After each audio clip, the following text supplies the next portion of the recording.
Hello everyone, LRon here with part 25 of my Dark Souls 1 NGN run. So Sigmir's not here, as I've mentioned before, and that's confused me to death.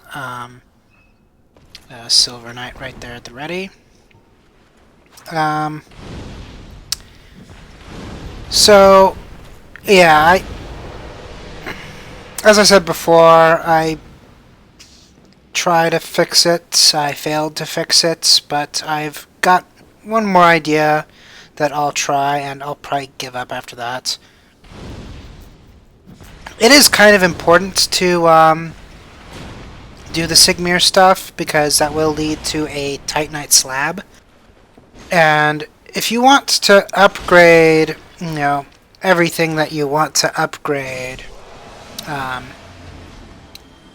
you only get 3 of them guaranteed in a playthrough, and this is one of them. Or this segment here is a portion of one of them because the whole Sigmir sequence eventually leads to one. But you have to help Sigmir quite a bit more in the course of the game, and you also have to help his daughter a few times as well.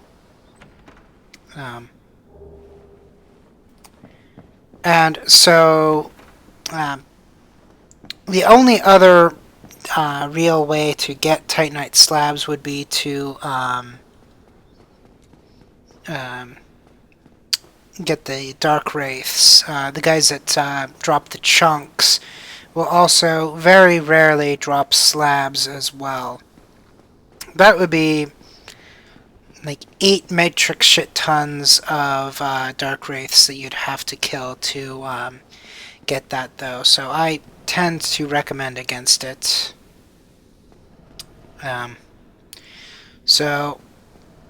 Death number 5 is approaching here. I decide I want to open the shortcut. And I don't handle this guy very well. I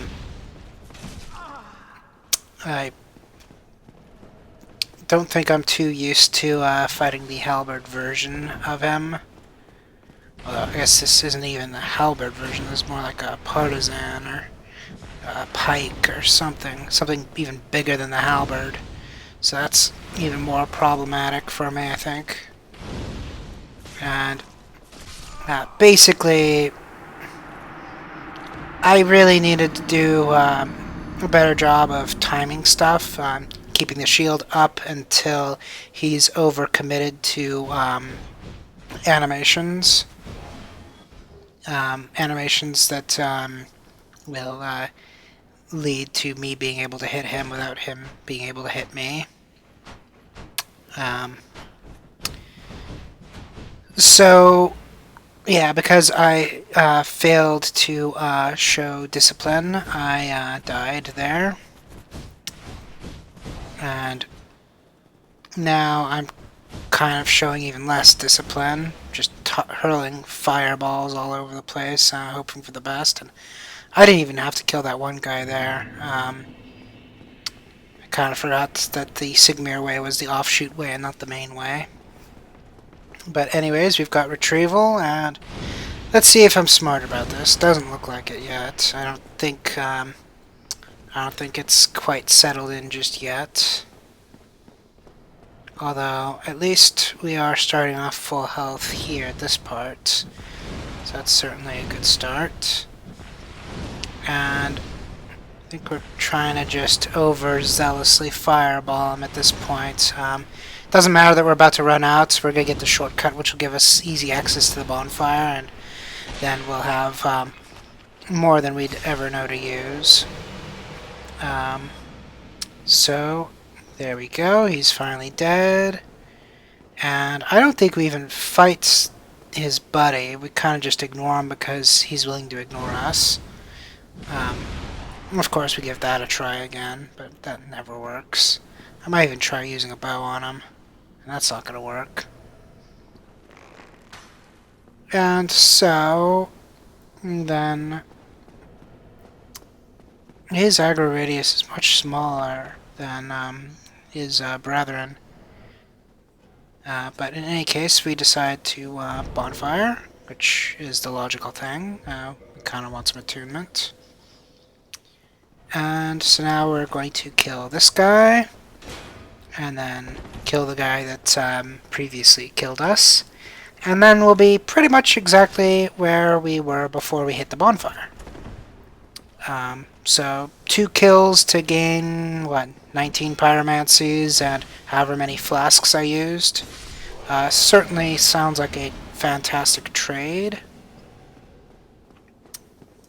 And so now this time, because we're on this side, he's going to aggro us this way. And he wasn't even looking in our direction, so I think probably the deal is that one Silver Knight's the one that doesn't move much.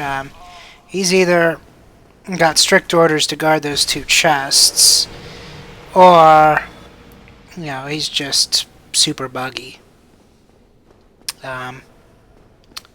In 2, there are big, tough knights that are relatively easy to backstab, that have kind of a similar programming idea. They won't pursue you more than like 3 feet. So just barely enough to let you backstab them. But that's really all you need in the end. But this guy doesn't seem to be quite on that level of zealotry. And so now we test these guys out, and I think they're both clean. Yes, this is where you get the Silver Knight set.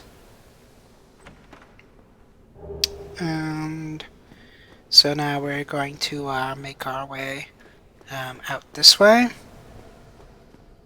And so now we're pretty much exactly where we were right before I died. We could have just gone up this way, but I decided to go for the shortcut. In the end, I don't really know why. So I come down here, and it's like, oh shoot, these guys are aggroing to me. That's weird.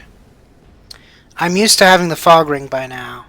I went to the catacombs extremely early in my first playthrough, and that gave me one of those lanterns early enough to trade to the crow to get the fog ring really early.